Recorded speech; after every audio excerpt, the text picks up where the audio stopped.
Hello and welcome to Loving Your Child's Brain, giving them every chance to flourish throughout their lifetime. And I mean that not just now, not just through their teen years, but from birth to old age. You can make a difference in their life, in their quality of life, in their every activity and every thought by understanding their brain and making changes to help them thrive. My name is Jim Hendricks, and I will be your guide through this material.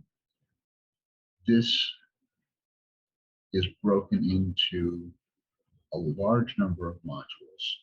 I will give you an overview of what you'll get out of all the modules if you choose to go through them all. I will give you an overview of each part of the brain and what happens when it works well and what happens when it doesn't work so well. And then I will talk to you a little bit about Spect Imaging. So Spect Imaging, if you've never heard of it before, is basically, it's kind of like an MRI, except that an MRI looks at the physical structures in the brain, whereas a SPECT scan looks at blood flow and brain activity. So it can tell what's working appropriately, what's working not hard enough, and what's working too hard in the brain.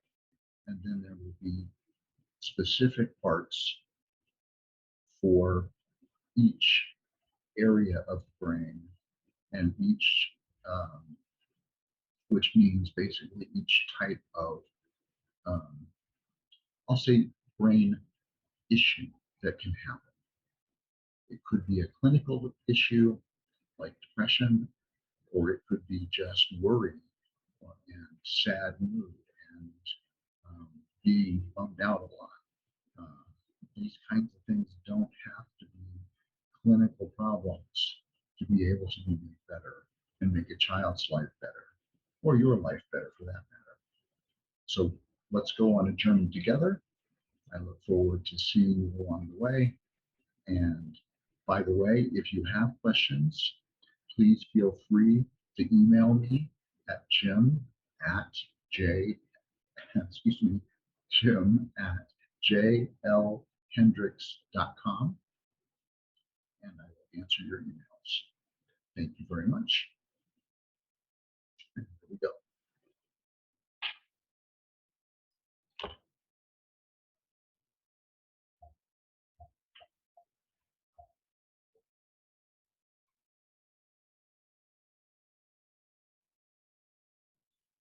Loving your child's brain.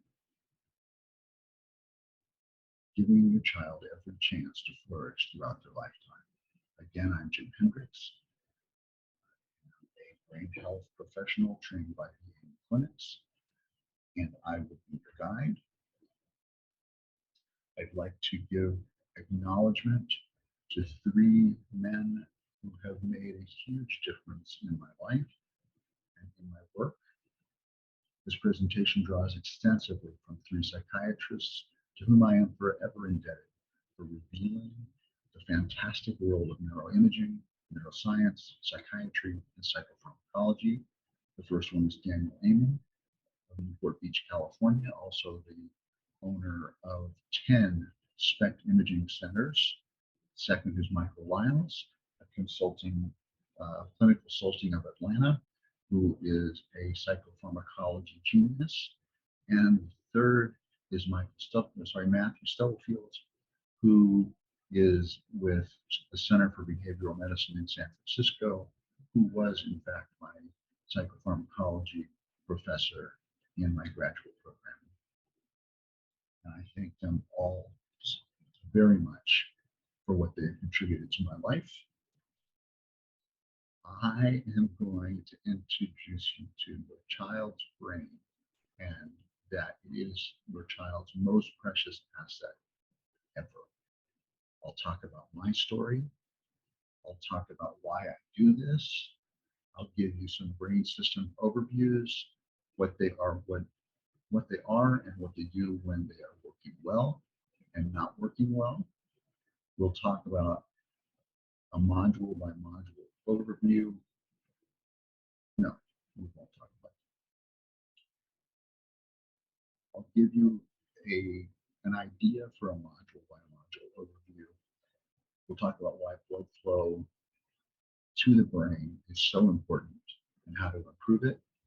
And again, if there are questions, you can't ask them during this presentation because it's recorded, but you can contact me anytime at jim@jlhendricks.com, and I will be happy to respond. Or if you find a place below the presentation to ask questions, I will interact with those as well. So let's give a little bit of information about me. I have a BS in physics, a master's degree in engineering management, a master's degree in psychotherapy. I'm an Amen Clinic certified brain health professional. I spent 10 plus years as a psychotherapist in private practice in a church setting, actually, for most of that time. 25 years studying brain science and Spect Imaging, 35 years as an engineer and manager, and 10 years plus as an educator. So why do I do this? Well, you'll hear bits and pieces of my story as we go along, but the short version is I was holding on to a branch over a hole that I had dug in the ground. It was about 3 to 4 feet deep. I had filled the bottom of the hole with broken glass and broken pieces of concrete and rocks, and I had put upside down an air conditioner frame that had 4 rusty steel posts sticking up. I was hanging from the branch, 10 feet above the hole. I swung my body to one side, I let go, and the next thing I knew, I woke up with head first in the bottom of the hole. I don't know how long I was unconscious. I never told anyone. I suffered with depression from about that time forward. At 34, my wife left me because I did not communicate with her enough. I was too busy with work and being depressed. I was suicidal, more than I had been since age 7. 3 doctors told me I needed medication, so I took the medication.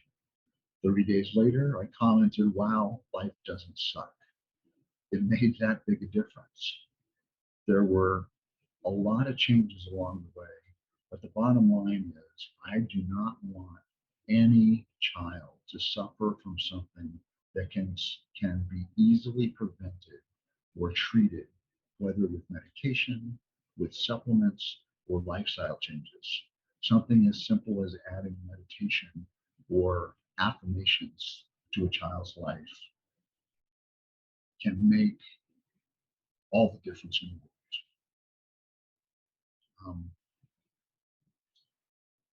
So let's go forward.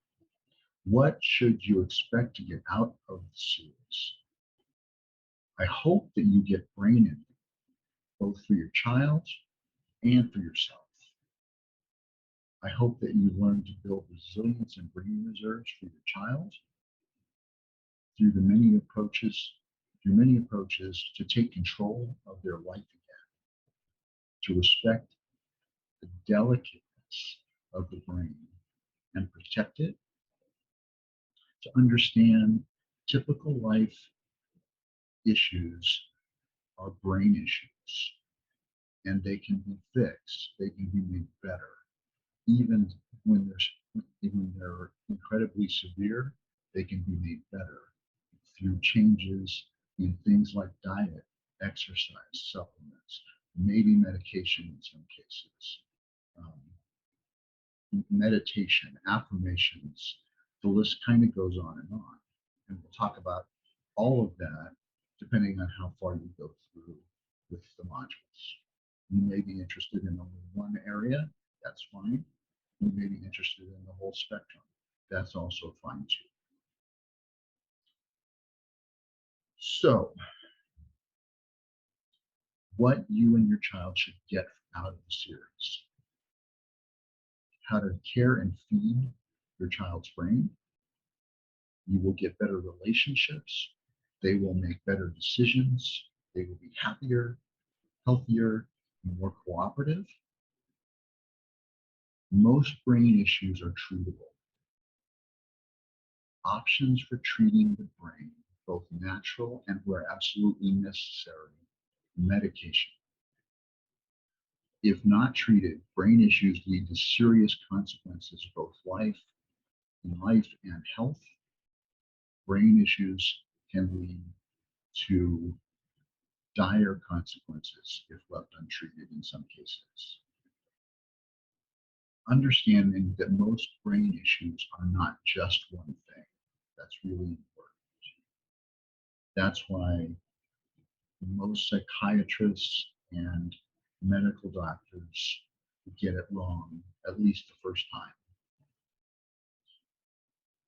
The good news is that your child's brain will get better if you treat it right. You'll get a more positive and a child who is more positive and has more accurate thinking and a lot more. The goals of all of this: healthier, happier kids, the ability to do what they want, when they want, whether they want to be an artist, an architect, an astronaut, a physicist, a golfer, a auto mechanic or an auto painter. It doesn't matter. They want to be a doctor or a lawyer, so that they can do what they want when the time comes in their life. They'll be more successful in school and more successful in life. They'll be better. They'll have better relationships, both with you and peers.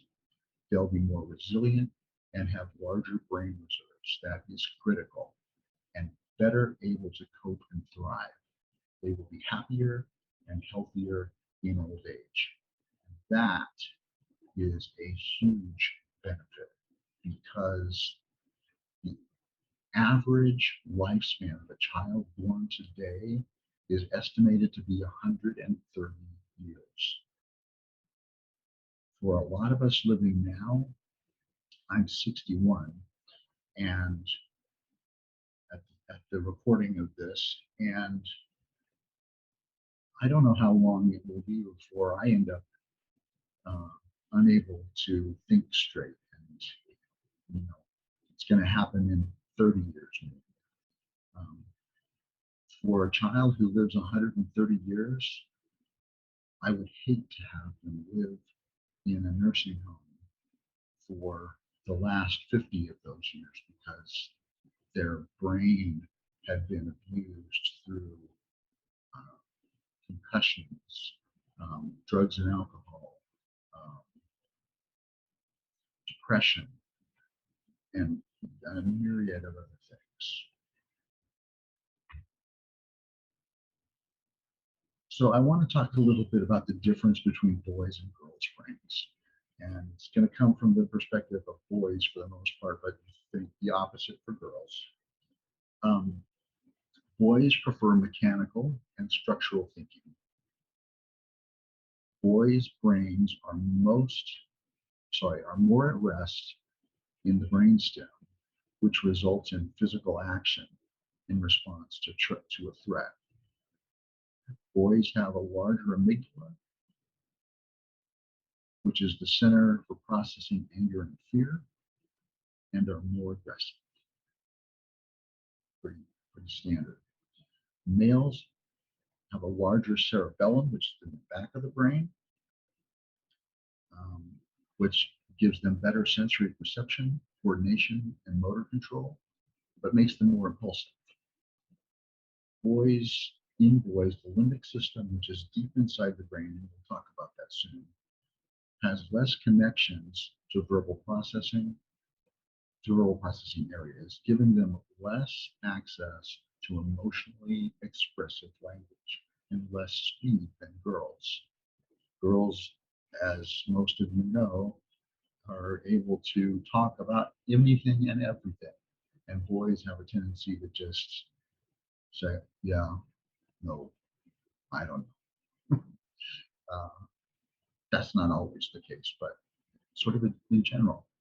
Um, the frontal lobe matures later and has less blood flow in boys, which results in less verbal skills and more risk taking. Boys' language skills develop later than girls. In boys, the corpus callosum, which is a very thin line, or sort of a connection between the two hemispheres of the brain, um, for the left and right, is thinner in boys than it is in girls. Boys have slower processing speed than girls. Boys have smaller hippocampus than girls, resulting in poorer memory storage when the hippocampus is in the limbic system. Male brains have less oxytocin than females, resulting in males tending to be motivated to please parents, teachers, and peers, and girls tend to be more of the caretaker. They're playing with dolls and being attentive to the other children in the family, for example, and being more social is a result of that. Cortisol drops faster after a stressor in boys than in girls. Boys tend to explode and then calm down, and girls tend to get worked up and kind of stay that way for a while. In girls' brains at rest, a girl's brain at rest is significantly more active than a boy's. Girls are better multitaskers, and the list kind of goes on and on.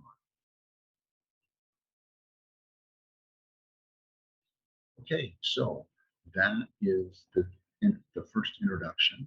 There actually are several introductions to the main course or course modules that you are able to buy, but you get a lot of information in the first 4 free videos. So please stay tuned, check out the next one, and I will see you there. Have a great day and a wonderful life. By the way, this material works just as well on adults as it does on children, and I highly recommend that you be a good role model for your child and do the same kinds of activities, diet changes, supplements, exercise, um, one, to bond with your child, and two, to um, make that be that role model that encourages them to follow in your footsteps. Thank you, and again, have